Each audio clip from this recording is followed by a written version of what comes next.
bu kamera, mana shu kamera mijozlar uchun qo'yilgan kamera. Bu o'zimizning kamera. Unisi ham, bunisi ham 24 soat ishlaydi. Shuning uchun mana mijozimizni hozir mana shu mashinamizga polniy kuzov broneplyonka tashab ketib, o'zlari boshdan oxirigacha ish jarayonini kuzatyaptilar. Hop bu mashina ham xuddi shunaqa ish jarayoni kuzatilyapti. Bu mashina ham shunaqa. Adashmasam mana Cobalt'da ham, Song Plus'da ham tomosha qilib qo'yaptilar hozir egalari. Mana bu yoqda ham kamera bor. Mijozlarning kamerasi va bu yoq burchakda ham bor.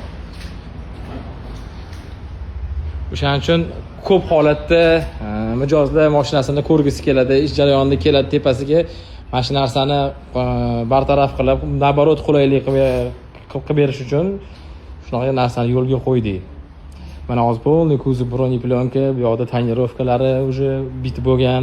Hozir laminatsiyasini qilib, уже bo'ldi yig'ib yuborishyapti. Broneplyonkalar ham qilib bo'lingan.